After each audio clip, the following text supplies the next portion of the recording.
எத்தனை பேர் இயேசுப்பாவை ஆராதிக்க வாஞ்சியோட வந்திருக்கிறீங்க? ஆமென். இயேசுப்பாவை நம்ம இந்த இடத்துல கொஞ்ச நேரம் ஆராதிக்க போறோம். முழு மனதோடு, முழு ஆத்மாவோடு, முழு பலத்தோடு. ஆராதனை அப்படின்னா நம்முடைய சரீரங்களை ஒரு ஜீவ பலியாய் ஒப்பு கொடுக்கிறது ஆராதனை போன்ற. அப்போ இந்த நேரத்துல நம்ம வேற எங்கேயும் பார்க்காம இயேசுப்பாவை மட்டும் பார்த்து கண்களை மூடி கைகளை தட்டி நல்ல உற்சாகமா நம்ம பாட போறோம்.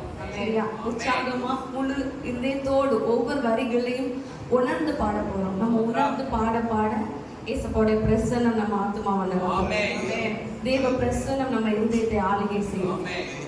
பாடலாமா? துதித்து பாடிட பாத்திரமே, அவர் ஒருவரே துதிக்கு பாத்திரர். எத்தனை பேரால சொல்ல முடியும்? அவர் ஒருவரே சர்வ வல்லமை உள்ள தேவன். அவர் ஒருவரே துதிக்கு பாத்திரர், எல்லா கனத்துக்கும் பாத்திரர். அவர் நம்ம இருதயத்திலிருந்து நம்ம சொல்ல போறோம், ஏசப்பா நீங்க மட்டும்தான் துதிக்கு பாத்திரர். அவர் நடத்தி வந்தது எல்லாம் நினைத்து நன்றியோடு நம்ம பாட போறோம். எத்தனை பேர் ஆயத்தமா இருக்கிறீங்க? ஆமென். பாடலாமா? கைகளை தட்டி பாட போறோம், கண்களை மூடி.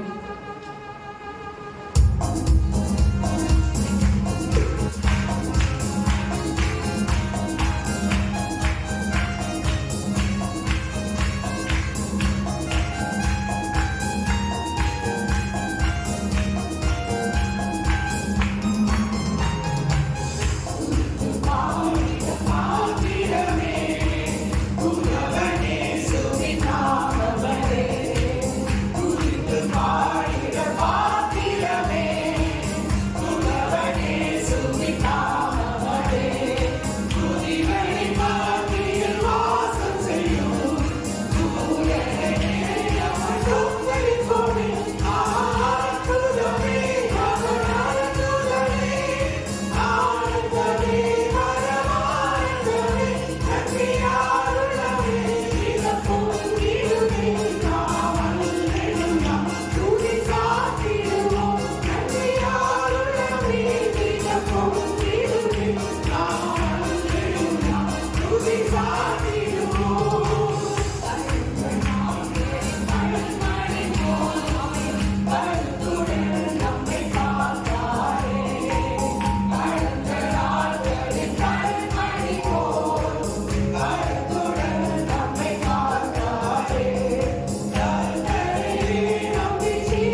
நீர் ஒருவரே துதிக்கு பாத்திரர், நீர் ஒருவரே எல்லா கனத்துக்கும் பாத்திரர், நீர் ஒருவரே எல்லா மகிமைக்கும் உரியவரப்பா. அப்பா எங்க கூட அற்புதமா எங்களை நடத்தி வந்த கிருபைக்காக உங்களுக்கு நன்றி. அவர் பார்த்து சொல்லலாமா, எங்களை அதிசயமாய் நீ நடத்தி வந்தீரே அப்பா, அதற்காக உங்களுக்கு நன்றி அப்பா. நன்றி அப்பா. நாங்க போகிற வாழ்க்கையில நீங்க பாதுகாப்பா இருந்தீங்க. எங்களை கடந்த நாட்கள்ல கண்டு பாதுகாத்தீங்க. அதற்காக உமக்கு நன்றி தகவல். நன்றியோடு அவரை துதிக்கலாம் சொல்றோம். உங்க இருதயத்தை திறந்து வேற யாரையும் பார்க்காம அப்பாவை மட்டும் பார்த்து கொஞ்ச நேரம் உங்க இருதயத்துல இருந்து அவரை துதிக்கலாம். உள்ளத்துல ஆழத்துல இருந்து அப்பா உமக்கு நன்றி அப்பா, நன்றி அப்பா. மறுபடியும் இந்த ஓய்வு நாள பார்க்க தந்த கிருபைக்காக உமக்கு நன்றி, உமக்கு நன்றி ஏசப்பா. தேங்க்யூ ஜீசஸ் அப்படி சொல்லலாமா? நீங்க ரொம்ப நல்லவர் ஏசப்பா, நீ ரொம்ப நல்லவர். உங்களுடைய கிருபைக்காக உமக்கு நன்றி. எங்களை அதிசயமாய் நடத்தி வர கிருபைக்காக உமக்கு நன்றி நன்றி ஏசப்பா. உங்களே நாங்க ஆராதிக்கிறோம். சங்கீதம் 91 நம்ம இந்த நேரத்துல அறிக்கையிட போறோம் விசுவாசத்தோடு. ஏசப்பா என் கூட நீங்க இருக்கிறீங்க, உன்னதமானவர் மறைவுல நான் தங்கி இருக்கிறேன், அதனால எனக்கு எதுக்கும் பயம் இல்ல. விசுவாசத்தோடு இந்த காலை வேளையில ஒரு கவலையோடு வந்திருக்கலாம், பல குழப்பங்களோடு வந்திருக்கலாம். இது நம்ம விசுவாசத்தோடு அறிக்கையிட இட ஒவ்வொரு வரிகளையும் நம்ம உணர்ந்து அறிக்கையிட ஒரு புதிய பலம் இந்த நேரத்துல உங்க இருதயத்தை ஆளுகை செய்யும். நம்ம அந்த பாடலாம் பாட போறோம். இன்றும் ஆனந்தம் இயேசு தருகிறார், துதிப்பேன் துதிப்பேன் துதித்து கொண்டிருப்பேன். ஜஸ்ட் பாட்டா இல்ல, ஒரு விசுவாச அறிக்கையா நம்ம இந்த நேரத்துல நம்ம பண்ண போறோம். கைகளை தட்டி பாடலாமா? எல்லாரும் எழுந்து நின்று கர்த்தரை ஆராதிக்கிறோம்.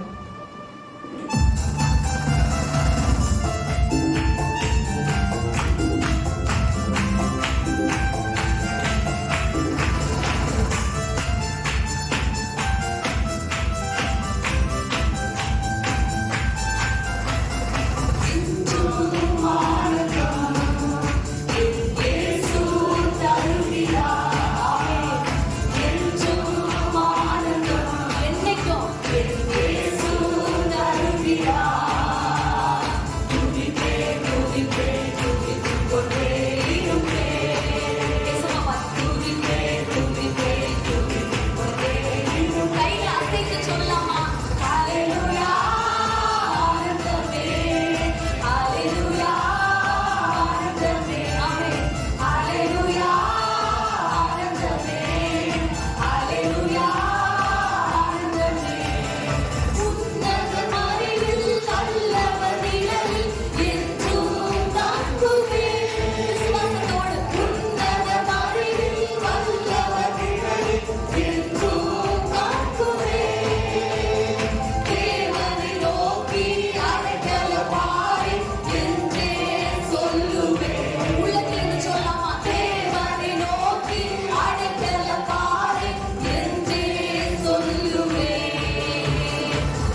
துதித்து கொண்டே இருப்போம் அப்பா. அவரை பார்த்து சொல்லுவீங்க அப்பாவுடைய சமூகத்துல என்றும் ஆனந்தம், என்றும் ஆனந்தம். ஆவியின் கனியில சந்தோஷம் இருக்கு, சந்தோஷம். அந்த சந்தோஷத்தினால நிரப்பேசப்ப நம்மள ஒருவர் உங்க துக்கங்களை எல்லாம் எடுத்து போட்டு, உங்க கவலைகளை எல்லாம் எடுத்து போட்டு, இந்த ஆராதனை வேலையில உங்க இருதயத்தை ஆனந்தத்தினால ஏசப்பா நிரப்ப விரும்புறாங்க. உடைய சன்னதியில் நம்ம துதிக்க துதிக்க துதிக்க ஒரு ஆனந்த தைலத்தினால, ஒரு ஆனந்த தைல அபிஷேகத்தினால எத்தனை பேர் ஆசையா சொல்ல முடியும்? ஏசப்பா என்ன நிரப்புங்கன்னு கேட்கிறீங்களா? அந்த ஆனந்த தைல அபிஷேகத்தினால என்ன நிரப்புங்கன்னு கேட்கிறேன். அந்த ஆனந்தத்தினால இந்த கவலை போதும், இந்த கண்ணீர் போதும், சந்தோஷம், சந்தோஷத்தினால என்ன நிரப்புங்கப்பா. உங்க சமூகத்துல உள்ள சந்தோஷத்தினால என்ன திருப்தியாக்குன்னு கேட்கலாமா? கொஞ்ச நேரம் ஏசப்பட்ட நீங்க பேசுறீங்களா? அப்பாவை நாங்கள் துதிக்கிறோம், ஏசப்பாவை நாங்கள் ஸ்தோத்திரிக்கிறோம். இந்த இடத்துல உங்களை வரவேற்கிறோம். We welcome you, Holy Spirit. ஆவியானவரே, உங்களை நாங்க வரவேற்கிறோம். அப்பா, உங்க சித்தம் இந்த இடத்துல நிறைவேறட்டும், உங்க சித்தம் இந்த இடத்துல நிறைவேறட்டும். அப்பா, ஒவ்வொரு இருதயங்களையும் ஆளுகை செய்யும், ஒவ்வொரு இருதயங்களையும் அப்பா உங்களுடைய தேவ பிரசனம் ஊற்றப்படட்டும். ஒவ்வொரு இருதயங்களையும் அப்பா உங்களுடைய ஆறுதலின் பிரசனம், அப்பா உங்களுடைய அந்த ஆனந்த தைல அபிஷேகத்தினால் நிரப்புங்க, நிரப்புங்க, நிரப்புங்க. ஆவியானவரே, ஆவியானவரே கேட்கிறீங்களா? அப்பா என்ன நிரப்புங்க கேளுங்க. ஏசப்பா இந்த ஜனங்களை நீங்க நிரப்புங்க. பல தோல்விகளோடு வந்திருக்கலாம், எதிர்த்தாலும் என் வாழ்க்கையில தோல்வியா இருக்கு நீங்க நினைச்சு வந்திருக்கலாம். ஏசப்பா ஜெயம் கொடுக்கிறது. ஆமென். எல்லாவற்றிலும் வெற்றி சிறக்க செய்கிற தேவன். ஆமென். அந்த தோல்வியா இருக்கிற அந்த வாழ்க்கையை மாற்ற என் தேவனால முடியும், வெற்றியை கொடுக்க என் தேவனால முடியும். ஆமென். நிறைய இடத்துல தோற்று போய் வந்திருக்கலாம், நான் நிறைய இடத்துல தோற்று போயிட்டேன்னு நீங்க நினைச்சு சொல்லிட்டு வந்திருக்கலாம். எதிர்த்தாலும் எனக்கு தோல்வியா இருக்குதுன்னு நீங்க சொல்லி இருக்கலாம். ஆனா என் தேவன் இன்னைக்கு உங்களுக்கு ஜெயத்தை கொடுக்க போகிறேன். அவர் ஜெயம் கொடுக்கிற தேவன். நம்ம பாடலாமா? அதை உணர்ந்து நம்ம பாட போறோம். கைகளை தட்டி ஜெயம் கொடுக்கும் தேவனுக்கு கோடி கோடி ஸ்தோத்திரம்.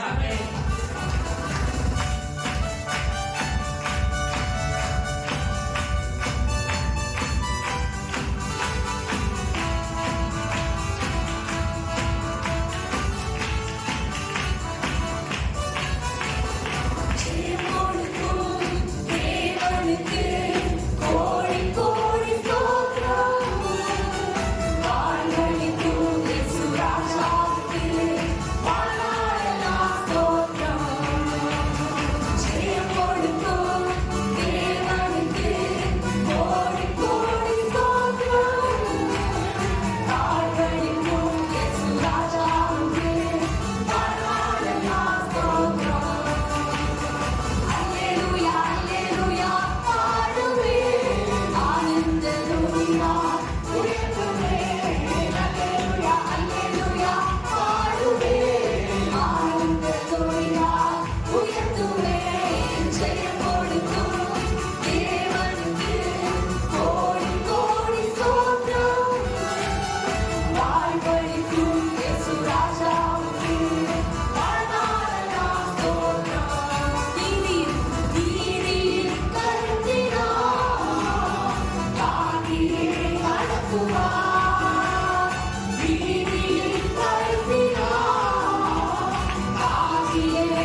சொல்லலாமா? அப்பா எங்களுக்காக நீங்க யுத்தத்தில் வல்லவர் தகப்பனே. அப்பா எங்களுக்கு வேற எதுவும் இல்லைன்னா நம்முடைய வார்த்தையை அனுப்பி அப்பா உங்களுடைய வார்த்தையை அனுப்பி எங்களை பலப்படுத்துறதுக்காக உங்களுக்கு நன்றி. ஏசப்பாட்ட நன்றி சொல்லலாமா? எவ்வளவு வேலைகள்ல நீங்க சோர்ந்து போயிருக்கும் போது சமயத்துக்கு ஏற்ற வார்த்தைகளை தந்து உங்களை பலப்படுத்தினாரா? சமயத்துக்கு ஏற்ற வார்த்தைகளை தந்து நம்மள அவர் தைரியப்படுத்தினார். அந்த தேவனுக்கு நன்றி சொல்லலாமா? அப்பா உமக்கு நன்றி அப்பா, உமக்கு நன்றி அப்பா. என் கூட இருக்கிறீங்களே உமக்கு நன்றி அப்பா. என்ன நீங்க கைவிடலையே உமக்கு நன்றி. இவ்வளவு நாள் வரைக்கும் அதிசயமா நடத்துறீங்களே உமக்கு நன்றி அப்பா. அப்ப நல்ல எபினேசரா என்ன நடத்தி வந்தீங்களே உமக்கு நன்றி. அவரை பார்த்து சொல்றீங்களா உமக்கு நன்றி அப்பா, உமக்கு நன்றி, உமக்கு நன்றி. யாரையும் கூட இல்லைனாலும் என் கூட இருக்கிறீங்களே உமக்கு நன்றி, உமக்கு நன்றி. உங்களை நான் உயர்த்துறேன் ஏசப்பாட்ட சொல்லுங்க அப்பா. நான் உயர்த்துறேன்ப்பா. நீங்க போதும் என் வாழ்க்கையில, என் வாழ்க்கையில நீங்க போதும், நீங்க போதும்ப்பா. நீங்க என் கூட இருந்தீங்கன்னா ஏசப்பாட்ட சொல்றீங்களா உமால நான் ஒரு சேனைக்குள்ள பாய்வேன், உமால நான் ஒரு மதுரை தாண்டுவேன். நீங்க என் கூட இருந்தா போதும். ஏசப்பாட்ட சொல்லுங்க நீங்க என் கூட இருங்கப்பா, நீங்க என் கூட இருங்க, என் கூட இருங்க. என் கூட இருக்கிறதற்காக உமக்கு நன்றி, உமக்கு நன்றி. உங்களை நாங்க துதிக்கிறோம்ப்பா, உங்களை இதயத்தோடுமை துதிக்கிறோம், உங்களை நாங்கள் உயர்த்துகிறோம். நீங்கதான் என் தேவன், என் கோட்டை, என் கண்மலை, என் பலன். ஏசப்பாட்ட சொல்றீங்களா நீங்க என் பலன், கர்த்தரே என் பலன். ஆமென். என் பலனாகிய கர்த்தாவே. சங்கீதக்காரன் சொல்றார் நிறைய இடத்துல என் பலனாகிய கர்த்தாவே. ஏசப்பாட்ட சொல்றீங்களா எனக்கு வேற எந்த பலனும் இல்ல, பண பலம் இல்ல, எனக்கு படை பலம் இல்ல, எனக்கு எதுவும் இல்ல, என் பலன் எல்லாம் நீங்க தான். அப்படி சொல்றீங்களா? ஏசப்பா என் பலன் எல்லாம் நீங்க தான்ப்பா, என் பலன் எல்லாம் நீங்க தான். என் பலன், என் கோட்டை, என் அடைக்கலம், என் தஞ்சம் நீங்க தான். அவர் உங்களை நடத்துவார், அவர் உங்களை அதிசயமாய் நடத்துவார், அவர் உங்களை அதிசயமாய் நடத்துவார், அற்புதமாய் நடத்துவார். ஏசப்பா நீங்க இந்த ஜனங்களை நடத்துங்கப்பா, உங்களுடைய பிரசனத்தினால நடத்துங்க. மேக ஸ்தம்பம் அக்கினி ஸ்தம்பத்தினால நடத்துவார். ஆமென். அப்பாவுடைய பிரசனம் அப்பாட்ட கேட்கலாமா? அப்பா ஒரு விஷயம் உடைய பிரசனத்தினால இந்த நிரப்புகளை கேட்கிறீங்களா? ஆட்சியோடு கேட்கிறீங்களா? அப்பா உங்க பிரசன்னத்தோட ஆசையா இருக்குப்பா. ஏசப்பாட்ட கேளுங்க அப்பா. we need your presence. அப்பா உங்க தெய்வீக தொடுதல், உங்க தெய்வீக பிரசன்னத்தை நாங்க வாஞ்சிக்கிறோம். அப்படி எத்தனை பேர் சொல்ல முடியும்? கைகளை உயர்த்தி கேளுங்க. அப்பா மான்கள் நீரோடைகளை வாஞ்சித்து கதறுவது போல என் ஆத்துமா உண்மை வாஞ்சித்து கதறுகிறது. ஏசப்பாட்ட கேளுங்க. ஏசப்பா என் ஆத்துமா உண்மை வாஞ்சித்து கதறுகிறது. ஒரே ஒரு டச் போதும்பா, ஒரே ஒரு தொடுதல் போதும், என் வாழ்க்கை மாறிடும். அவருடைய ஒரே ஒரு அந்த அரவணைப்பு போதும், அவருடைய ஒரே ஒரு அந்த அரவணைப்பு போதும். நம்ம கவலைகள் கண்ணீர்கள் எல்லாம் மாறிடும். அது அவ்வளவு இனிமையானது. அவருடைய பிரசன்னம் மேலானது, அவருடைய பிரசன்னம் இனிமையானது. அப்பாட்ட கேட்கிறீங்களா? அப்பா ஒரு விஷயம் பிரசனத்தினால என்ன நிரப்புங்க அப்பா. இந்த ஜனங்களை நிரப்புங்கப்பா. அப்பா இருதயத்துல தொய்ந்து போய் வந்திருக்கலாம், கவலையோடு வந்திருக்கலாம், கேள்விகளோடு வந்திருக்கலாம். உங்க இருதயத்துல ஆறுதலை கொடுங்க அப்பா. ஜீவ தண்ணீராய் இறங்கி வாங்க, ஜீவ தண்ணீராய் இறங்கி வந்து அந்த ஆத்மாவை திருப்திப்படுத்துங்க. ஆவியானவரே, ஆவியானவரே, ஏசப்பாவை பார்த்து சொல்லலாம், ஏசப்பா நீ இந்த சர்வ சிருஷ்டிக்கும் எஜமான். அந்த பாட்டை நம்ம பாட போறோம். எப்படி பாட போறோம்னா உணர்ந்து இந்த சர்வ உலகத்தை படைத்தவர் நம்ம கூட இருக்கிறார். இந்த யூனிவர்ஸ் ஃபுல்லா படைச்ச அந்த சர்வ சிருஷ்டிக்கும் எஜமான நீங்க தான். இதை நம்ம உணர்ந்து பாடப்பட அப்படியே அமைதியா யாரையும் பார்க்காம முடிந்தாலும் கண்களை மூடி அவரை பார்த்து ஏசப்பா இது எல்லாத்துக்கும் எஜமான நீ பெரியவர். அவர் நம்ம இந்த இடத்துல உயர்த்ததான் போறோம். ஏசப்பா நீ ரொம்ப பெரியவர் அப்படின்னு நம்ம உயர்த்த அப்பாவுடைய பிரசனம் நம்ம இருதயத்தை ஆளுகை செய்யும். அப்படியே கைகளை உயர்த்தி பாடலாமா?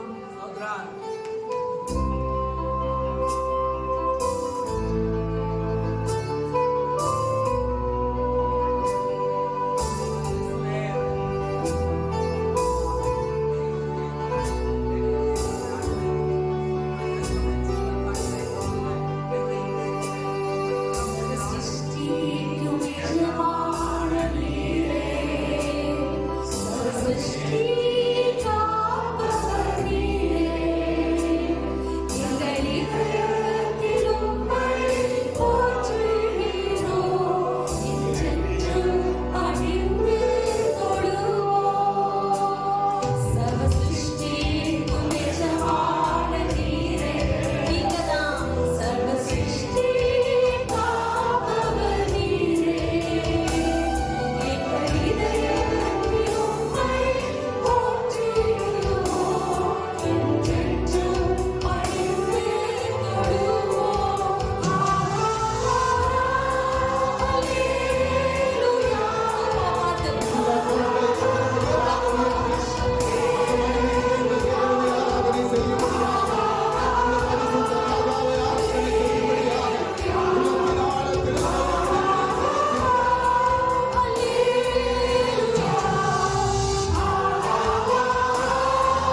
கொடுக்கும்படியாக விடுதலை நாயகன் இடத்திலே அவர் வந்திருக்கிறபடியா ஒவ்வொரு பிள்ளைகளும் அந்த விடுதலைக்காக உங்களை இருந்து கொடுக்கும்படியாக தேவனுடைய கரத்திலே ஒப்பு கொடுக்கும்படியாக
சத்தியத்தை அறிந்து கொள்ளுங்கள்.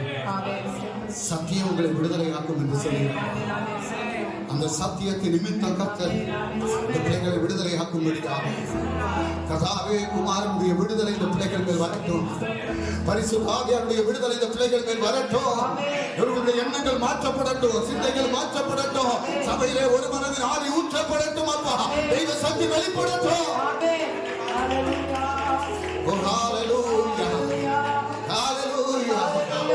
தெய்வ சக்தி வெளிப்படட்டும். அப்பா தெய்வ சக்தி வெளிப்படட்டும். தெய்வ சக்தி வெளிப்படட்டும். கர்த்தருடைய நாமம் மகிமைப்படட்டும். உம்மை நாங்கள் உயர்த்துகிறோம். இயேசுவே உம்மை உயர்த்துகிறோம். அப்பா பரிசுத்தரே உம்மை உயர்த்துகிறோம். எங்களை பரிசுத்தமாக்கும். உம்முடைய இரத்தத்தால் பரிசுத்தம் உண்டாகட்டும். அக்கினி ஒவ்வொருவரின் மேலும் போடப்பட முடியாது. அக்கினி போடப்படும்படியாக ஒவ்வொருடைய நாவுகளிலும் போடப்படும்படியாக ஒவ்வொருடைய சரீரத்திலும் போடப்படும்படியாக அந்த அக்கினி ஒவ்வொருவரின் மேலும் பற்றி எரியும்படிக்கு எல்லா தடைகளும் மாறட்டும். எல்லா மனசு உண்டாகட்டும்.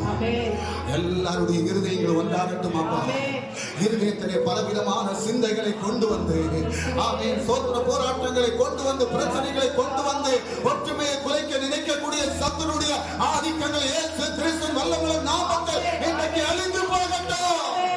சபை விடுதலையை காணட்டும். அப்பா ஒரு உயர்வை காணட்டும். அப்பா ஆமென் தேச விடுதலையை காணட்டும். இந்த தேசத்திலே கர்த்தர் ஆளுகை செய்யும்படியா கரத்திலே தாழ்த்து ஒப்புக் கொடுக்கிறோம்.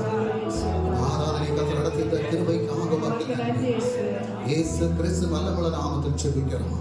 ஜீவனுள்ள நல்ல பிதாவே. ஆமென் ஆமென் ஆமென். எல்லா தெய்வ பிள்ளைகளும் தெய்வ சமூகத்தில் உட்காரலாம். நமக்கு ஒரு வேத பாகத்தை வாசிக்கலாம். 147 சங்கீதம் 11வது வசனம். 147:11. 147 சங்கீதம் 11வது வசனம். தமக்கு பயந்து தமது கிருபைக்கு காத்திருக்கிறவர்கள் மேல் கர்த்தர் பிரியமாயிருக்கிறார். ஆமென் ஸ்தோத்திரம். தமக்கு பயந்து தமது கிருபைக்கு காத்திருக்கிறவர்கள் மேல் கர்த்தர் பிரியமாயிருக்கிறார். யார் மேல கர்த்தர் பிரியமாயிருக்கிறாராம்? தமக்கு பயந்து அவர் கிருபை அவருடைய கிருபைக்கு காத்திருக்கிறவர்கள் மேல். ஆமென் ஸ்தோத்திரம். முதலாவது நம்ம மேல கர்த்தர் பிரியம் வைக்கணும் அப்படின்னு சொன்னா அவருக்கு பயப்படக்கூடிய பிள்ளைகளா நம்ம மாறணும். ஹல்லேலூயா. அவருடைய கிருபைக்காக காத்திருக்கக்கூடிய பிள்ளைகளா மாறணும். இன்றைக்கு அவருடைய கிருபை இல்லாதபடி நம்ம யாருமே தேவனுடைய சமூகத்தில் நிற்க முடியாது. இந்த பூமியில நம்ம வாழ முடியாது. அவருடைய கிருபை இருந்தால் மட்டும்தான் அந்த பூமியில நம்ம வாழ முடியும். ஆமென் ஸ்தோத்திரம். அதனால் அவருடைய கிருபைக்காக காத்திருக்கக்கூடிய பிள்ளைகள் மேல் கர்த்தர் பிரியமாய் இருக்கிறாரா? ஹல்லேலூயா.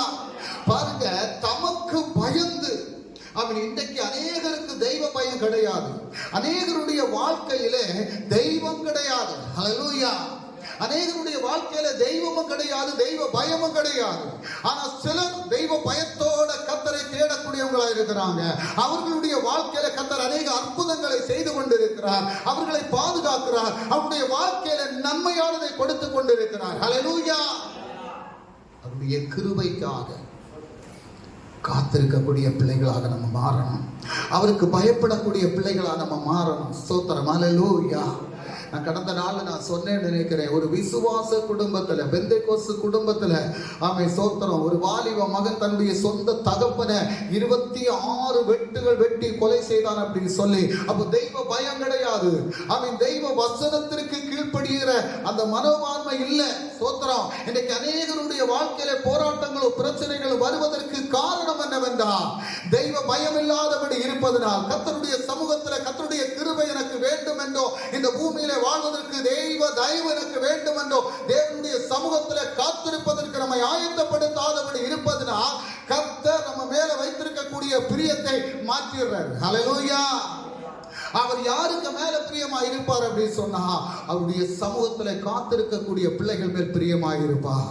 அவருடைய கிருபைக்காக காத்திருக்கக்கூடிய பிள்ளைகள் மேல் பிரியமாக இருப்பார். அவருக்கு பயப்படக்கூடிய பிள்ளைகள் மேல் பிரியமாக இருப்பார். ஆமென் ஸ்தோத்திரம். ஒவ்வொரு காரியங்களை நாம் செய்யும் போது தேவனுக்கு பயந்து செய்யக்கூடிய காரியங்களா மாற்றப்படணும்.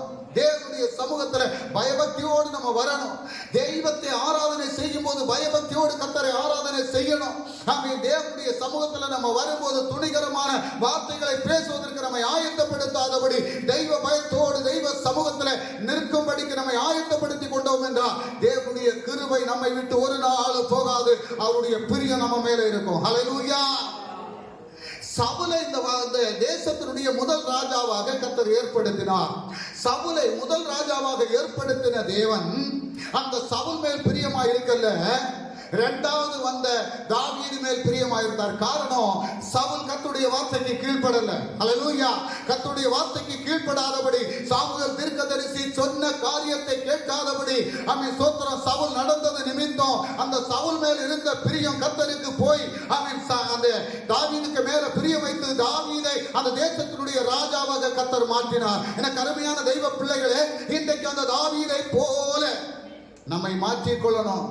கர்த்தருடைய இருதயத்திற்கு ஏற்றவனாக கண்டேன் என்று சொன்னது போல அவருக்கு பிரியமான காரியத்தை செய்வதற்கு நம்மை ஆயத்தப்படுத்தி கொண்டோம் என்றால் நிச்சயமாக கர்த்தர் நம்மேல் பிரியமாய் இருப்பார். கர்த்தர் நம்மேல் பிரியமாய் இருந்தார் அப்படி சொன்னா இந்த பூமியிலே நன்மையானதை காண முடியும், இந்த பூமியிலே சமாதானத்தை காண முடியும், இந்த பூமியிலே சந்தோஷத்தை காண முடியும், இந்த பூமியிலே உயர்வுகளை காண முடியும். ஹல்லேலூயா.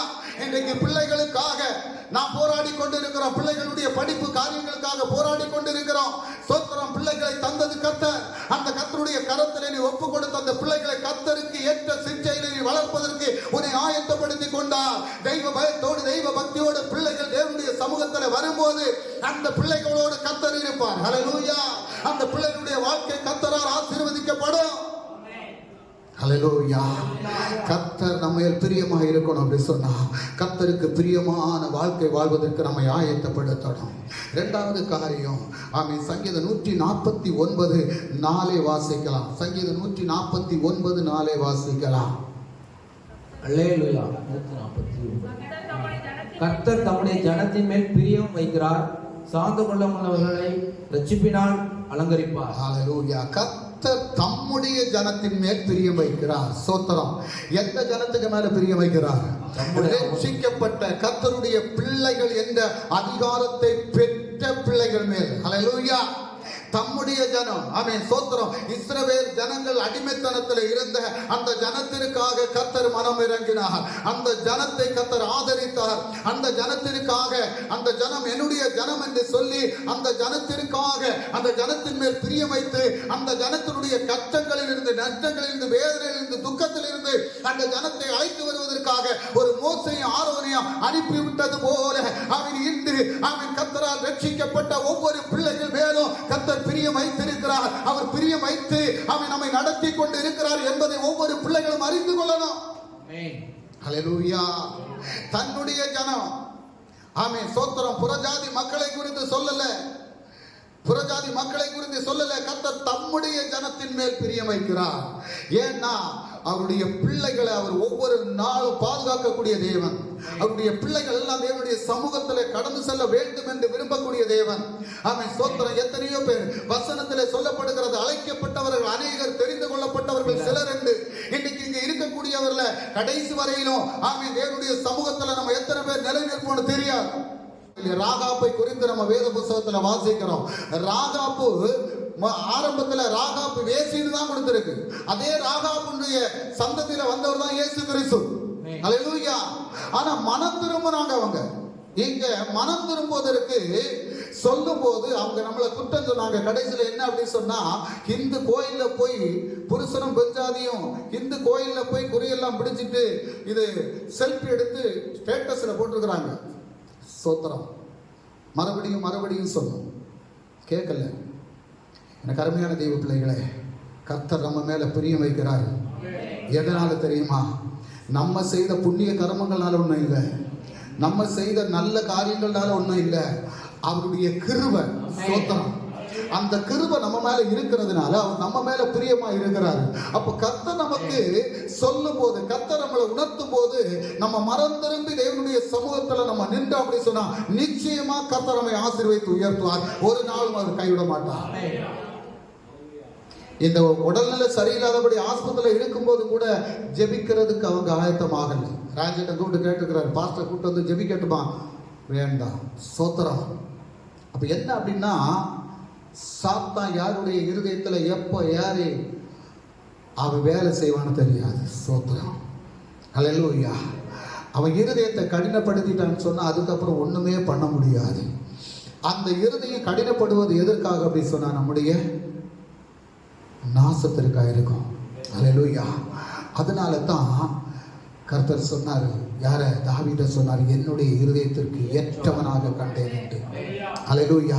நம்ம ஒவ்வொருத்தரும் கர்த்தருடைய இருதயத்திற்கு ஏற்றவனாக ஏற்றவளாக வாழ்வதற்கு நம்மை ஆயத்தப்படுத்தி கொண்டோம் என்றால் நிச்சயமாக நம்முடைய வாழ்க்கையில ஒரு பெரிய சந்தோஷத்தை கர்த்தர் நமக்கு தருவார். அல்லேலூயா. எனக்கு அருமையான தெய்வ பிள்ளைகள், இந்த பூமியில நம்ம வாழக்கூடியது எல்லாமே மேன்மைக்காக அல்ல, ஒரு சந்தோஷமான வாழ்க்கை. இந்த பூமியில நம்ம வாழ்ந்து இந்த பூமியை விட்டு நம்ம மடங்கி போனோம். சோத்திரம். நமக்கு பிரச்சனைகள் உண்டு, போராட்டங்கள் உண்டு. கடந்த வாரத்துல எல்லாம் நான் தெய்வ சமூகத்துல அதிகமா இருந்து அழுதேன், அதிகமா கண்ணீர் விட்டேன். சோத்திரம். ஒரு சபைக்கு நான் சில மாசங்களாக போகாம இருந்தேன். ஆண்டவர் எனக்கு உணர்த்தினார். அங்க போன நாங்க. சோத்திரம். அங்க இருந்து கிடைச்ச அந்த ஒவ்வொரு வார்த்தைகளும் எங்களை பலப்படுத்துச்சு. சோத்திரம்.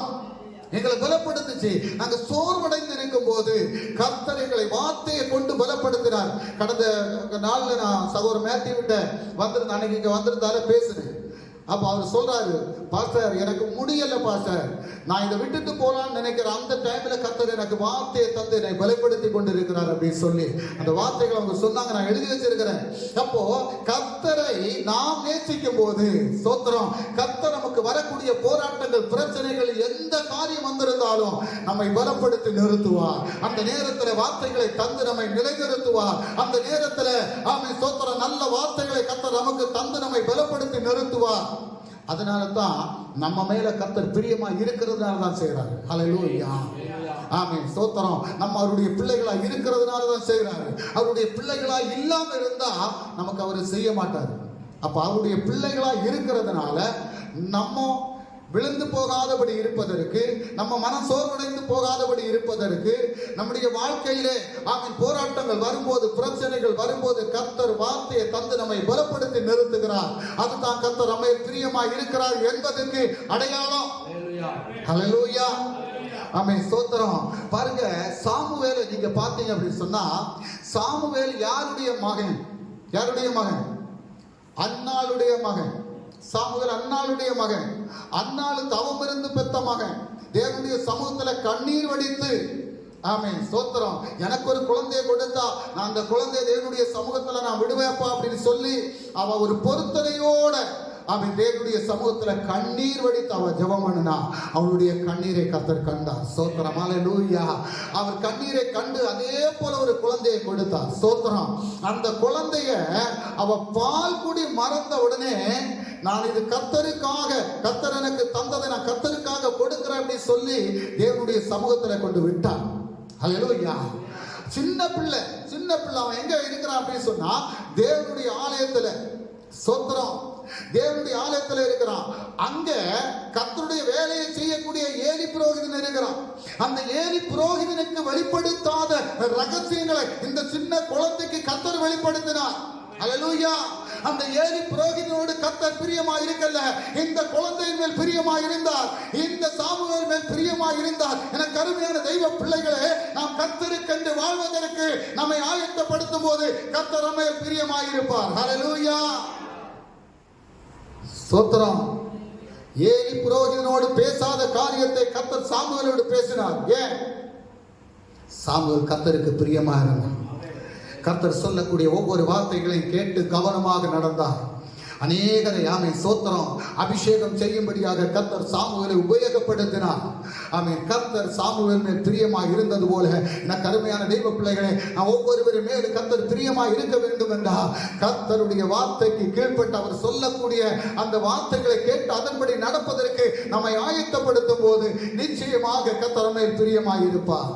ஹல்லேலூயா. ஸ்தோத்திரம். தானியேலே ஒரு அடிமையாத்தான் கொண்டு வந்தாங்க. அடிமையா கொண்டு வந்த தானியேல் 3 வேளையும் ஜெபிப்பதற்கு தேவனுடைய சமூகத்தில் இருக்கிறார். ஒரு கஷ்டம் வருது. அந்த கஷ்டம் வரும்போது அவர் ஜெபிக்கிறதுக்கு தேவனுடைய சமூகத்தில் இருக்கிறார். நீங்க வாசிக்கலாம் தானியேலுடைய புஸ்தகம் அதனுடைய 9வது அதிகாரம். தானியேலின் புஸ்தகம் 9வது அதிகாரம் 17 முதல் வாசிங்க பார்ப்போம். தானியேல் புஸ்தகம் 9வது அதிகாரம் 17 முதல். இப்போதும் எங்கள் தேவனே, நீர் உமது அடியானுடைய விண்ணப்பத்தை அவனுடைய நெஞ்சுதலையும் கேட்டு பாழாய் கிடக்கிற உம்முடைய பரிசுத்த ஸ்தலத்தின் மேல் ஆண்டவரின் நிமித்தம் உமது முகத்தை பிரகாசிக்க பண்ணும். என் தேவனே, உம்முடைய செவியை சாய்த்து கேட்டருளும். உம்முடைய கண்களை திறந்து எங்கள் பாலிடங்களையும் உமது நாமம் தரிக்கப்பட்டிருக்கிற நகரத்தையும் பார்த்தருளும். நாங்கள் எங்கள் நீதிகளை அல்ல, உம்முடைய மிகுந்த இரக்கங்களையே நம்பி எங்கள் விண்ணப்பங்களே உமக்கு முன்பாக செலுத்துகிறோம். ஆண்டவரே கேளும், ஆண்டவரே மன்னியும், ஆண்டவரே கவனியும். என் தேவனே, உம்முடைய நிமித்தமாக அதை தாமதியாமல் செய்யும். உம்முடைய நகரத்துக்கும் உம்முடைய ஜனத்துக்கும் உம்முடைய நாமம் தரிக்கப்பட்டிருக்கிறதே என்றார். ஸ்தோத்திரம். பாருங்க, தானியேல் இருந்து ஒரு தேசத்தினுடைய விடுதலைக்காக தெய்வ சமூகத்தில் காத்திருந்து ஜெபிக்கிறார். என் தேவனே, உம்முடைய செவியை சாய்த்து கேட்டருளும். உம்முடைய கண்களை திறந்து எங்கள் பாலிடங்களையும் உமது நாமம் தரிக்கப்பட்டிருக்கிற நகரத்தையும் பார்த்தருளும். நாங்கள் எங்கள் நீதிகளை அல்ல, உம்முடைய மிகுந்த இரக்கங்களையே நம்பி எங்கள் விண்ணப்பங்களை உமக்கு முன்பாக செலுத்துகிறோம். ஹல்லேலூயா. எங்களுடைய நீதி ஒன்று இல்லப்பா, நாங்க நீதிமான்மார்கள் இல்லை. ஆனால் தகப்பனே, உம்முடைய கிருபைக்காக நாங்கள் வாஞ்சிக்கிறோம் அப்பா. ஆண்டவரே கேளும், ஆண்டவரே மன்னியும். அவன் மன்னிப்பை கேட்கிறான் தேவனுடைய சமூகத்துல. பாருங்க, அந்த 20வது வசனம் சொல்லுது, இப்படி நான் சொல்லி ஜெபம் பண்ணி என் பாவத்தையும் என் ஜனமாகிய இஸ்ரவேலின் பாவத்தையும் அறிக்கையிட்டு, ஹல்லேலூயா, அவனுடைய பாவத்தையும் அவன் ஜனமாகி இஸ்ரவேலின் பாவத்தை தெய்வ சமூகத்திலே அறிக்கை செய்து என் தேவனுடைய பரிசுத்த பர்வதத்துக்கு என் விண்ணப்பத்தை என் தேவனாகிய கர்த்தருக்கு முன்பாக செலுத்தி கொண்டிருந்தேன். ஹல்லேலூயா. நம்முடைய பாவங்களை தேவனுடைய சமூகத்தில் அறிக்கை செய்து நாம் ஜெபிக்கும் போது பாருங்க, அப்படி நான் ஜெபம் பண்ணி கொண்டிருக்கும் போது முதல் தரிசனத்திலே நான் கண்ட புருஷனாகிய காபிரியேல் வேகமாய் பறந்து வந்து அந்திப்பலி நேரமாகிய வேளையிலே என்னை தொட்டான். ஹல்லேலூயா, ஹல்லேலூயா. அவன் ஸ்தோத்திரம். அவன் ஜெபித்த ஜெபம் கர்த்தருக்கு பிரியமானதாக இருந்ததுனால அவர் தெய்வ தூதனை அனுப்பி அவன் ஸ்தோத்திரம் காபிரியேலே என்று சொல்லக்கூடிய அந்த தூதன் வந்து தொட்டான். அவர் எனக்கு தெளிவுண்டாக்கி என்னோடு பேசி, தானியேலே, உனக்கு அறிவை உணர்த்தும்படி இப்போது புறப்பட்டு வந்தேன். ஹல்லேலூயா. நமக்கு அறிவை உணர்த்தக்கூடிய தேவன், ஸ்தோத்திர ஞானத்தை தரக்கூடிய தேவன், நம்மை விடுதலையாக்கக்கூடிய தேவன் ஒருவர் இருக்கிறார். யார்? அவர்தான் இயேசு. அவருடைய கரங்களிலே நம்மை சமர்ப்பணம் செய்து நம்முடைய பாவங்களை அறிக்கை செய்து நாம் ஜெபிக்கும் போது, தேவனுடைய சமூகத்தில் காத்திருந்து ஜெபிக்கும் போது அவருடைய மகிமை நம்மை தொடும். ஹல்லேலூயா. ஒரு தூதனை கர்த்தர் அனுப்பினது போல நம்முடைய ஜெப அறையிலே கர்த்தருடைய தூதனை இறக்குவார். ஹalleluya. பாருங்க அடுத்த வசனம் என்ன சொல்லுது பாருங்க. மிகவும் பிரியமானவன். மிகவும் பிரியமானவன். ஆமென். ஹalleluya. அவன் ஜெபிக்கக்கூடிய ஒரு மனுஷனாக இருந்தான். அவன் தேசத்திற்காக ஜெபிக்கக்கூடிய ஒரு மனுஷனாக இருந்தான். எனக்கு அருமையான தெய்வ ஜனமே, இந்த தேசத்திற்காக அவன் திறப்பிலே நின்று ஜெபிப்பதற்கு நான் ஒருவனை தேடுகிறேன் என்று வசனம் சொல்கிறது. இந்த பட்டணம் அழிவை சந்திக்காதபடி இருக்க வேண்டும் என்றால், நம்முடைய குடும்பத்திலே சமாதானம் வேண்டும் என்றால், அவன் திறப்பிலே நின்று ஜெபிக்கக்கூடிய பிள்ளைகள் எழும்பும் போது இந்த சபை அவன் சொத்தரம் ஆசீர்வதிக்கப்பட வேண்டும் என்றால், இந்த சபையில் அநேக ஆத்துமாக்களை கர்த்தர் கொண்டு வர வேண்டும் என்றால், இங்க இருக்கக்கூடிய ஒவ்வொரு பிள்ளைகளுக்கும் கொடுத்திருக்கக்கூடிய பொறுப்பை தேவனுடைய சமூகத்திலே நாம் செய்யக்கூடிய தவறுகளை தேவனுடைய சமூகத்திலே ஒப்பு கொடுத்து கர்த்தருடைய சமூகத்திலே ஜெபிக்கும் போது ஹalleluya அந்த ஜெபம் கர்த்தருக்கு பிரியமானதாக மாறும். நீ மிகவும் பிரியமானவன், ஆதலால் நீ வேண்டிக் கொள்ள தொடங்கின போதே கட்டளை வெளிப்பட்டது. ஹalleluya ஹalleluya. நீ வேண்டிக் கொள்ள தொடங்கின போதே, காரணம் அவர் என்ன செய்றாரு, நம்முடைய ஜெபத்தின் மேல் பிரியமாயிருக்கிறார். நான் ஜெபிக்கக்கூடிய காரியம் கர்த்தருக்கு பிரியமானது. நான் வேண்டிக் கொள்ளக்கூடிய காரியம் கர்த்தருக்கு பிரியமானது. எனக்கு பணத்தை தார, எனக்கு வேலையை தாரோம், ஆமென் ஸ்தோத்திரம், எனக்கு சொத்தை தார, எனக்கு காரை தார, எனக்கு ஃப்ளைட்டை தாரோன்னு கேட்காம, ஆமென் ஜனம் விடுதலையாக்கப்படுவதற்காக, ஜனத்திற்காக தெய்வ சமூகத்திலே கண்ணீர் ஒழுக்கி ஜெபிக்கக்கூடிய அந்த மக்கள் மேல் கர்த்தர் பிரியமாயிருக்கிறார். தேசத்தினுடைய விடுதலைக்காக ஜெபிக்கக்கூடிய பிள்ளைகள் மேல் கர்த்தர் பிரியமாக இருக்கிறார். தானியேல் ஜெபித்த ஜெபம் கர்த்தருக்கு பிரியமானதாக இருந்ததினால், ஆமென் அவன் ஜெபித்து முடிப்பதற்கு முன்பாகவே கட்டளை புறப்பட்டது. ஹalleluya ஹalleluya. இந்த கருமையான தெய்வ பிள்ளைகளே, இந்த அந்த தானியேலை போல தெய்வ சமூகத்திலே, ஆமென், இந்த சபைக்காக, இந்த பட்டணத்திற்காக, ஜனத்திற்காக ஜெபிக்கக்கூடிய பிள்ளைகளா அந்த ஜெபம் கர்த்தருக்கு பிரியமானதாக மாற்றப்படும் போது நம்முடைய வாழ்க்கையில ஒரு பெரிய ஆசீர்வாதத்தை நாம் பெற்றுக்கொள்ள முடியும். ஹalleluya. ஒரு பெரிய ஆசீர்வாதத்தை நாம் பெற்றுக்கொள்ள முடியும். ஆமென் ஸ்தோத்திரம். ஆமென். ஒரு வசனத்தை நமக்கு வாசிக்கலாம் பாருங்க. ஹalleluya ஸ்தோத்திரம். கர்த்தருடைய வசனம் சொல்லுது, அதனுடைய தானியேல் 10வது அதிகாரம் 2-3 வசனத்தை வாசிக்கலாம். அந்த நாட்களில் தானியேலாகிய நான் 3 வாரம் முழுவதும் துக்கித்துக் கொண்டிருந்தேன். அந்த 3 வாரங்களாகிய நாட்கள் நிறைவேறும் மட்டும் ருசிகரமான அப்பத்தை நான் புசிக்கவும் இல்லை, இறைச்சியும் திராட்சரசமும் என் வாய்க்குள்ளே போகவும் இல்லை, நான் பரிமள தைல பூசிக்கொள்ளவும் இல்லை. ஸ்தோத்திரம். பாருங்க, தானியேல் சொல்றாரு, காரணம் என்ன? கஷ்டங்கள் வரும்போது, வேதனைகள் வரும்போது, துக்கங்கள் வரும்போது, ஆமென், ஒரு ராஜ்யத்தினுடைய ராஜா ஜனங்களுக்கு விரோதமாக எழும்பும் போது, ஸ்தோத்திரம், தெய்வ வசனம் அறிந்த பிள்ளைங்க, தெய்வத்தால் ரட்சிப்புக்குள் வந்த பிள்ளைங்க, தெய்வத்தை நேசிக்கக்கூடிய பிள்ளைங்க, கர்த்தருடைய சபையில் இருக்கக்கூடிய பிள்ளைங்க உபவாசம் இருந்து ஜெபிக்கும் போது கர்த்தர் பெரிய காரியங்களை செய்வார். ஹalleluya. ஆமென். அவன் மேல் கர்த்தர் பிரியமாய் இருக்கிறார். தேசத்தின் மேல் பிரியமாய் இருப்பார். ஆமென். இந்த சபையின் மேல் பிரியமாய் இருப்பார். இந்த பட்டணத்தின் மேல் பிரியமாய் இருப்பார். இந்த பட்டணத்தை குறித்து நீங்க பார்க்கும்போது, ஆமென் ஸ்தோத்திரம், எந்த காலத்திலே நடக்காத காரியங்கள் இப்போ இந்த பட்டணத்தில் இந்த காலங்களில் நடந்து கொண்டிருக்கிறது. கர்த்தருக்கு பிரியமில்லாத அநேக காரியங்கள் நடந்து கொண்டிருக்கிறது. எத்தனை பேர் இந்த பட்டணத்திற்காக, இந்த பட்டணத்தினுடைய விடுதலைக்காக தெய்வ சமூகத்தில் நான் கண்ணீர் ஒழுக்கி நான் ஜெபிப்பதற்கு இருக்கிறோம். ஹalleluya. எத்தனை பேர் இருக்கிறோம்?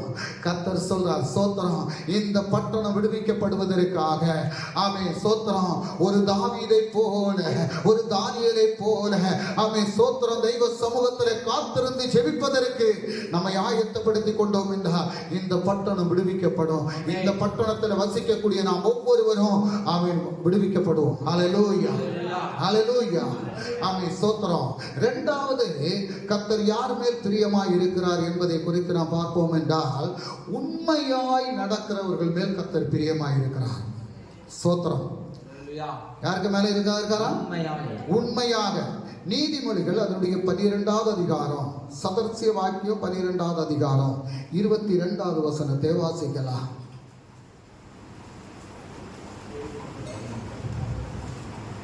சதர்சிய வாக்கியம் பொய் உதடுகள் கர்த்தருக்கு அருவருப்பானவைகள். பொய் உதடுகள் கர்த்தருக்கு அருவருப்பானவைகள். அருவருப்பானது. ஹல்லேலூயா. உண்மையாய் நடக்கிறவர்களோ அவருக்கு பிரியம். ஆமென். ஸ்தோத்திரம். இரண்டாவது, யாருக்கு மேல பிரியமா இருக்கிறாரா? உண்மையை பேசக்கூடியவங்களுக்கு மேல பிரியமா இருக்கிறாரா? ஸ்தோத்திரம். நம்ம வேத புஸ்தகத்துல வாசிக்கும் போது இயேசு வாழ்ந்த காலத்துல ஒரு அற்புதத்தை கர்த்தர் செய்தார். எங்க அப்படின்னு சொன்னா சமாரியா ஸ்திரீயினிடத்தில் ஒரு அற்புதத்தை செய்தார். ஹல்லேலூயா. அந்த ஸ்திரீயை குறித்து யோவான் எழுதின சுவிசேஷம் அதனுடைய 4வது அதிகாரம் 4 முதல் 18 வரை உள்ள வசனத்தை நம்ம வாசிக்கும் போது அந்த ஸ்திரீயை குறித்து அதில் எழுதப்பட்டிருக்கிறது. ஸ்தோத்திரம். 4 முதல் 18 வரை உள்ள வசனம். ஸ்தோத்திரம். ஹல்லேலூயா. ஒரு சமாரியா ஸ்திரீயை இயேசு என்ன செய்றாரு? காண்கிறார். இயேசு காண்கிறார். ஸ்தோத்திரம். அவர் சமாரியாவின் நாட்டின் வழியாய் என்ன இல்ல, அது எல்லாம் வாசிக்க வேண்டாம். 4 முதல் 18 வரை நீங்க வீட்டில் போய் வாசிங்க. அந்த சமாரியா ஸ்திரீயை காண்கிறார். அவளை காணும் போது அவரை என்ன சொல்றான்னு பாருங்க. என்ன சொல்றான்? அந்த 4வது உங்க வசனத்தை படிங்க. அவர் சமாரியா நாட்டின் வழியாய் போக வேண்டியதா இருந்தபடியால் யாக்கோபு தன் குமாரனாகிய யோசேப்புக்கு கொடுத்த நிலத்துக்கு அருகே இருந்த சமாரியாவில் உள்ள சீகார் என்னப்பட்ட ஊருக்கு வந்தார். அங்கே யாக்கோவுடைய கிணறு இருந்தது. இயேசு பிரயாணத்தினால் இளைப்படைந்தவராய் அந்த கிணற்றின் அருகே உட்கார்ந்தார். அப்பொழுது ஏறக்குறைய 6ஆம் மணி வேளையாய் இருந்தது. அவருடைய சீசர்கள் போஜன பதார்த்தங்களை கொள்ளும்படி ஊருக்குள்ளே போயிருந்தார்கள். அப்பொழுது சமரியா நாட்டாளாகிய ஒரு ஸ்திரீ தண்ணீர் மொள்ள வந்தாள்.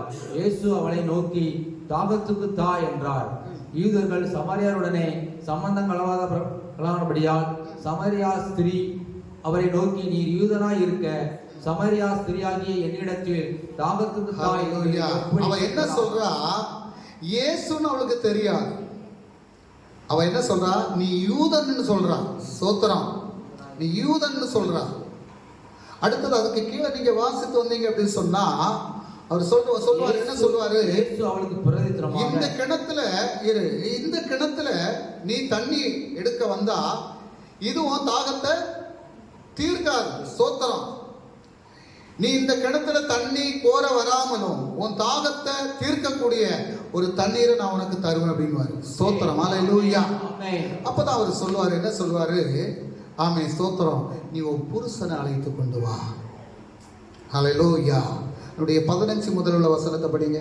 15. அந்த ஸ்திரீ அவரை நோக்கி, ஆண்டவரே, எனக்கு தாகம் உண்டாகாமலும் நான் இங்கே உண்டு கொள்ள வராமல் இருக்கும்படி அந்த தண்ணீரை எனக்கு தர வேண்டும் என்றால்.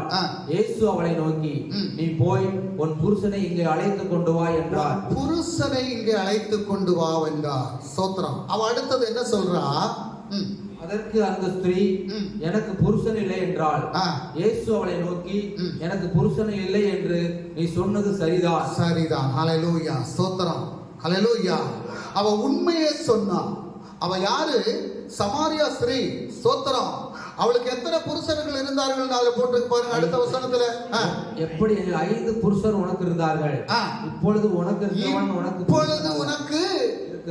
இருக்கிறவன் உனக்கு புருஷன் அல்ல, இதை உள்ளபடி சொன்னாய் என்றார். ஹல்லேலூயா. இதுதான் நம்முடைய வாழ்க்கையில கர்த்தர் அந்த வார்த்தையை தான், அவர் சொன்ன அந்த வார்த்தையினால தான் அவரை நேசித்தார்.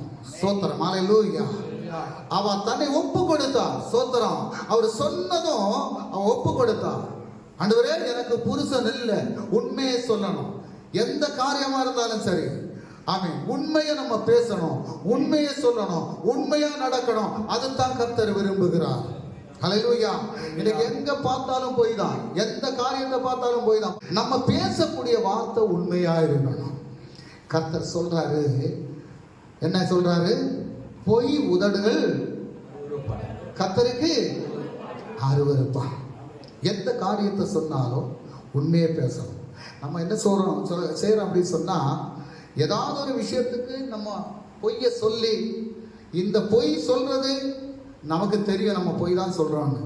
ஆனா இதை காணக்கூடிய ஒரு தெய்வம் உண்டு இல்லையா? உண்டா இல்லையா? உன் வாயிலிருந்து அந்த வார்த்தை புறப்படுவதற்கு முன்பாகவே கர்த்தருக்கு தெரியும் நீ சொல்லக்கூடியது பொய் அப்படின்னு சொல்லி. எப்படி உன் மேல பிரியமா இருப்பார்? ஹல்லேலூயா.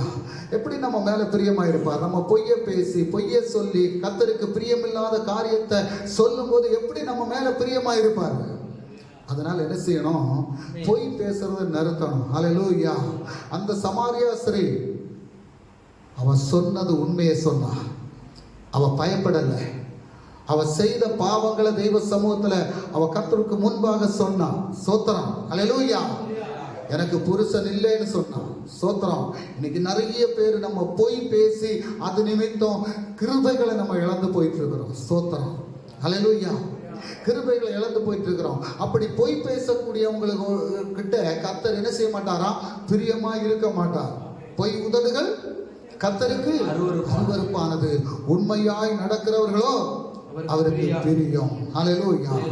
அடுத்ததாக ஒரு வசனத்தை நமக்கு வாசிக்கலாம்.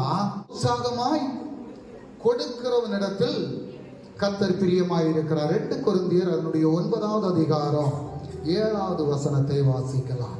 2 கொரிந்தியர் 9வது அதிகாரம் 7வது வசனத்தை வாசிக்கலாம்.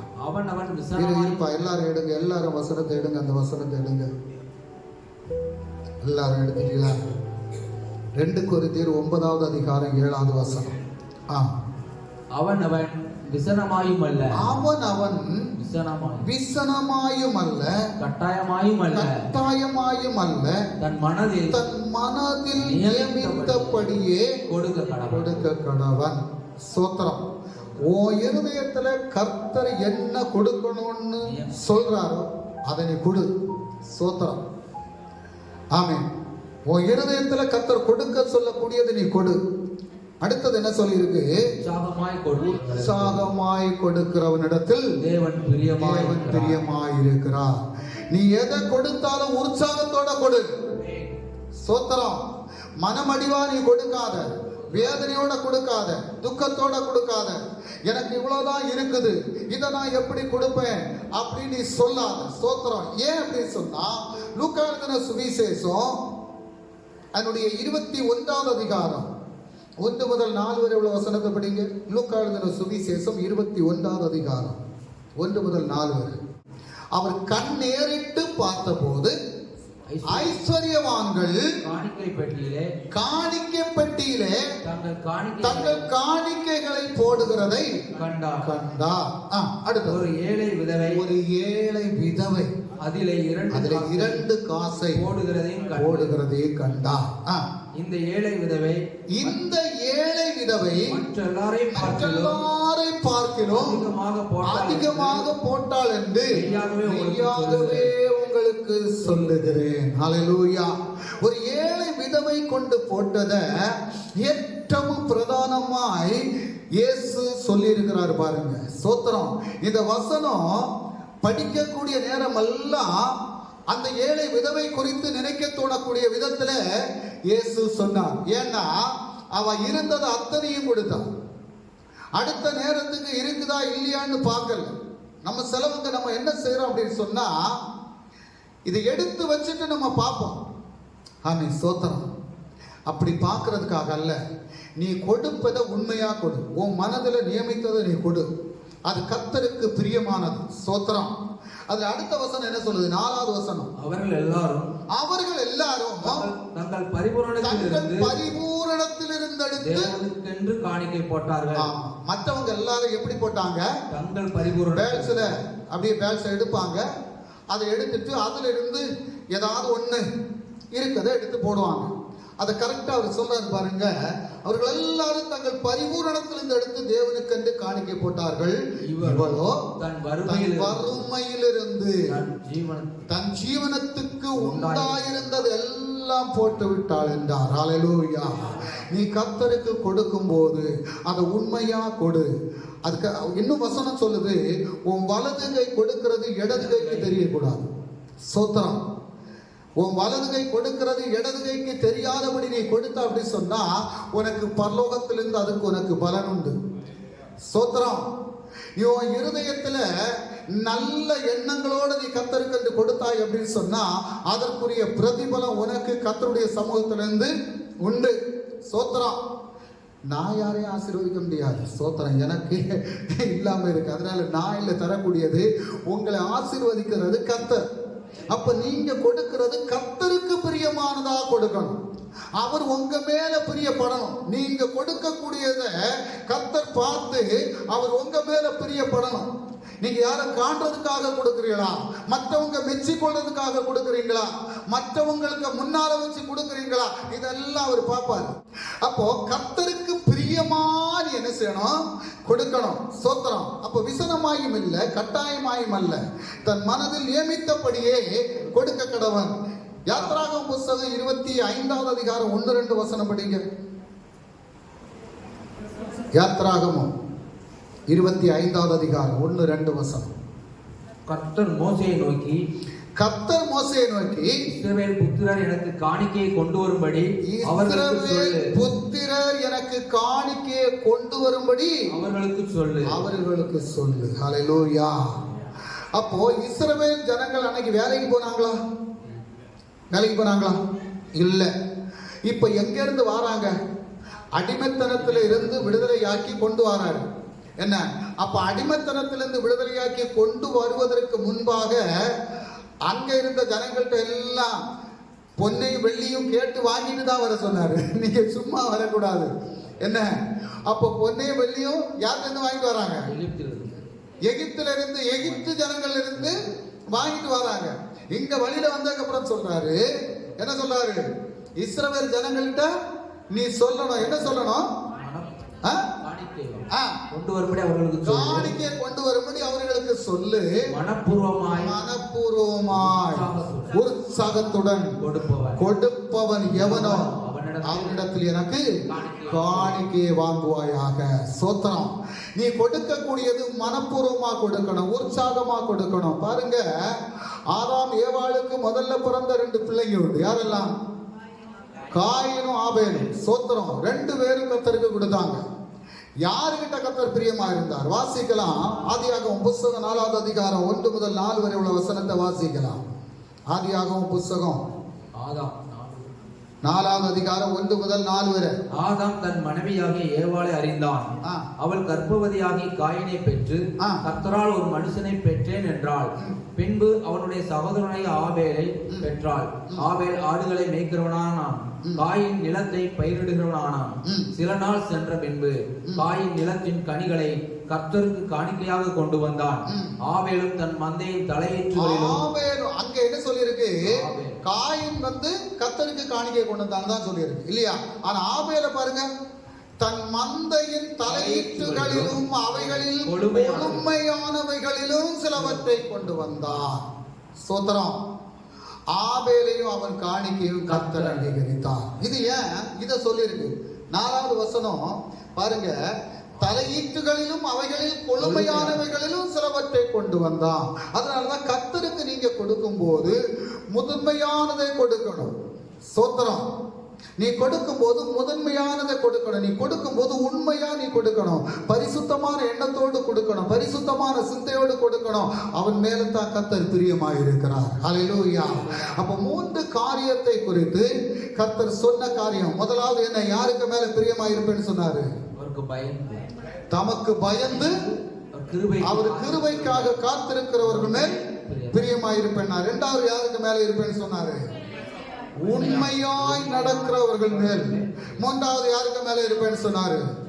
உற்சாகமாய் கொடுக்கிறவனிடத்தில் தேவன் பிரியமாய் இருக்கிறார். இந்த 3 காரியங்களையும் நீங்க செய்யும் போது உங்களுடைய வாழ்க்கையில ஒரு பெரிய ஆசீர்வாதம் தான். அல்லேலூயா. நீங்க கர்த்தருக்கு என்று கொடுக்கும் போது அது கர்த்தர் உங்களுக்கு என்ன செய்வார்? திரும்ப தருவார். எல்லாரும் தெய்வ சமூகத்துல எழுந்து நிற்கலாம். ஆமென். 3 காரியத்தை குறித்து கர்த்தர் என்று நம்மோடு பேசினார். ஆமென். ஸ்தோத்திரம். ஹல்லேலூயா. ஹல்லேலூயா. கர்த்தருக்கு பயந்து அவருடைய கிருபைக்காக காத்திருக்கிறவர்கள் மேல் கர்த்தர் என்ன செய்வாரா? ஆமென். ஸ்தோத்திரம். 2வது உண்மையாய் இருக்கிறவங்களே. ஆமென். ஸ்தோத்திரம். அடுத்தது 3வது கர்த்தருக்கு கொடுக்கிறவர்கள். ஆமென். ஹல்லேலூயா. தெய்வ சமூகத்துல நம்மை ஒப்பு கொடுத்து நமக்கு ஜெபிக்கலாம். தகப்பனே, இந்த நேரத்தில் உடைய சமூகத்தில் எங்களை ஒப்பு கொடுக்கிறோம் அப்பா. நீர் பேசின வார்த்தைகளுக்காக உமக்கு நாங்கள் நன்றி செலுத்துகிறோம். ஆண்டவரே, 3 காரியத்தை குறித்து நீர் சபையோடும் அடியனோடு நீர் பேசினீர் அப்பா. இந்த 3 காரியத்தை ஆண்டவரே உள்ளபடி நாங்கள் செய்வதற்கு, கேட்ட வார்த்தையின்படி நாங்கள் நடப்பதற்கு, இதுவரையில் இல்லாத ஒரு மாற்றத்தை நாங்கள் காண, ஒரு ஆசீர்வாதத்தை நாங்கள் பெற்றுக்கொள்ள, ஒரு சமாதானத்தை பெற்றுக்கொள்ள, ஒரு உயர்வுகளை பெற்றுக்கொள்ள கர்த்தர் எங்களுக்கு கிருபை செய்யும்படியாக உடைய சமூகத்தில் நாங்கள் உண்மையுள்ளவர்களாக இருப்பதற்கு, ஆண்டவரே எந்த பொய்யான வார்த்தையை நாங்கள் பேசாதபடி உண்மையுள்ளவர்களாக வாழ்வதற்கு கர்த்தர் கிருபை செய்யும். உண்மையாக கொடுப்பதற்கு அப்பாவுடைய கரத்தில் எங்களை ஒப்பு கொடுத்து ஆண்டவரை ஜெபிக்கிறோம் அப்பா. எங்களுடைய கரங்களை எல்லாம் ஆசீர்வதிக்கக்கூடிய தேவன் ஆண்டவரை கர்த்தருக்கு இன்னும் நாங்கள் உண்மையாக கொடுத்து உடைய நாமத்தை மகிமைப்படுத்த கர்த்தர் கிருபை செய்யும். கர்த்தர் அற்புதம் செய்தபடியால் உமக்கு நன்றி. இயேசு கிறிஸ்து வல்லமையுள்ள நாமத்தில் ஜெபிக்கிறோம் பிதாவே.